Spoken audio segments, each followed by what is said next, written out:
ଯେତେବେଳେ ଆପଣ ଜାଣିଥିବେ ରାମଚନ୍ଦ୍ର ଯେତେବେଳେ 14 ବର୍ଷ ବନବାସ ରେ କିମନ୍ତି ଆମର କୁହେ ସେ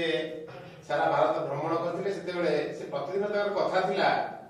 ଯେ ସେ ଗୋଟେ ଶିବଲିଙ୍ଗ ସ୍ଥାପନ କରିବେ ସ୍ଥାପନ କରି ସେ ଅଭିଷେକ କଲା ବାଦ ସେ ଜଳ ସ୍ପର୍ଶ କରୁଥିଲେ। ଏକଥା ଦିନ ଯେତେବେଳେ ଆମର ଏଇ ରାମେଶ୍ୱର ଗୋପାଳ ପୀଠରେ ଆସିଲେ ପହଞ୍ଚନ୍ତି ତେବେ ସେଦିନ କଣ ହେଇଛି ନା ତାଙ୍କର ସେ ସ୍ଥାପନ ଯେତେବେଳେ ପାଇନାହାନ୍ତି ଶକ୍ତି କିଛି ସେ ଲକ୍ଷ୍ମଣକୁ ପଠେଇଥିଲେ ଗୋଟେ ଶକ୍ତି ଆଣ ଆମେ ସ୍ଥାପନ କରିକିରି ସାରିଲା ପରେ ଆମେ ଜଳସ୍ପର୍ଶ କରିବା କିନ୍ତୁ ଦୁର୍ଭାଗ୍ୟ କଥା ସେଦିନ ଲକ୍ଷ୍ମଣ ଯାଇଛନ୍ତି କିନ୍ତୁ ଶକ୍ତି ଆଣିବା କଥା ଡେରି ହେଇକି ସେ ନିକଟସ୍ଥ ଆମର ଅଛି ରାମକୁଣ୍ଡରୁ ଆଣିକିରି ମୂର୍ତ୍ତିକି ଆଣିକିରି ଲିଙ୍ଗଟି ସ୍ଥାପନ କରିଥିଲେ ସ୍ଥାପନ କରିକି ସେ ଜଳ ଗ୍ରହଣ କରିଦେଇଛନ୍ତି ତାପରେ ଲକ୍ଷ୍ମଣ ଆସି ପହଞ୍ଚିଲେ ଲକ୍ଷ୍ମଣ ଯେହେତୁ ଶେଷନାୟକଙ୍କର ଅବତାର ସେ କ୍ଷଣ କୋପି ସେତେବେଳେ ଦେଖିଲେ ତାଙ୍କ ଜ୍ୟେଷ୍ଠ ଭ୍ରାତା ଯେ ରାମଚନ୍ଦ୍ର ବର୍ତ୍ତମାନ ପାଇଁ କଣ କରୁଛି ଶକ୍ତି ପ୍ରତିଷ୍ଠା କରିକିରି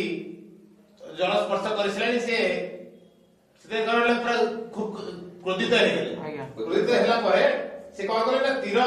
ତାଙ୍କ ଧନୁଷ ଧରିଥିଲେ ଧନୁଷର ଉଠେଇକିରି ଶକ୍ତି ଉପରୁ ପ୍ରହାର କଲେ